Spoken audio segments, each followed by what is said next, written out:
ఎట్టకేలకు దేశంలో పాత పన్ను విధానం రద్దు చేస్తూ కీలక అప్డేట్ అయితే రావడం జరిగింది. ఫిబ్రవరి 1 సమీపిస్తున్న వేళ బడ్జెట్పై మధ్య తరగతిలో అంచనాలతో పాటు ఊహాగానాలు అంతకంతకు పెరుగుతూ ఉన్నాయి. ఆర్థిక వ్యవస్థకు ఊతం ఇచ్చేందుకు పన్ను మినహాయింపులు ఇస్తారని, తద్వారా వేతన జీవులకు ఊరట కల్పిస్తారన్న అంచనాలు ఉన్నాయి.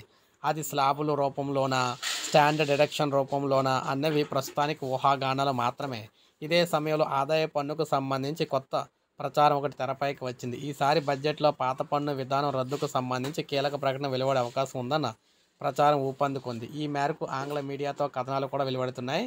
వ్యక్తిగత ఆదాయ పన్నుకు సంబంధించిన ప్రస్తుతం పాత పన్నులను అమలవుతూ ఉన్నాయన్నమాట. అందులో 2020 బడ్జెట్లో కొత్త పన్ను విధానాన్ని కేంద్రం ప్రవేశపెట్టింది. కొత్త విధానం తీసుకొచ్చినప్పటి నుంచి పాత పన్ను విధానంలో ప్రభుత్వం ఎలాంటి మార్పులు చేపట్టలేదు.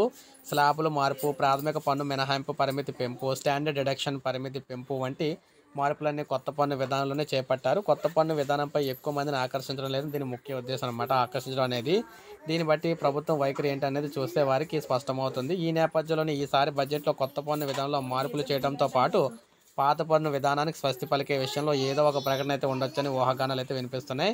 అయితే పాత పన్ను విధానం తొలగింపు అంశంపై చార్టెడ్ అకౌంట్లు నిపుణులు అభిప్రాయాలు అయితే ఉన్నాయన్నమాట.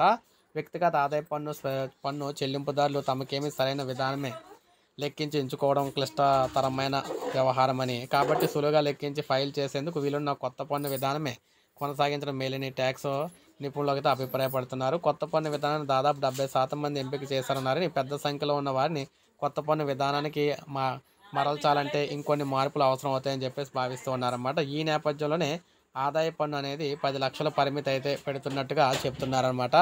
సో మొత్తం ఆదాయ పన్ను ఇక 10 లక్షల లోపు ఆదాయం ఉన్నవారి వరకు కూడా పన్ను అయితే ఉండదని చెప్పేసి మనకి బాగా అయితే జరుగుతుందన్నమాట ప్రచారం. అది కూడా వాస్తవం అవుతుందని చెప్పేసి 1వ తారీఖున అయితే ఇదే ప్రకటిస్తారని చెప్పేసి నిపుణులు అయితే చెప్తున్నారన్నమాట. సో ఇది మనకు అప్డేట్. ఒక లైక్ చేయండి, సబ్స్క్రైబ్ చేసుకొని మన ఛానల్ సబ్స్క్రైబ్ చేసుకొని ఫాలో అవుతానండి. లేటెస్ట్ అప్డేట్స్ అందిస్తూ ఉంటాను మీకు.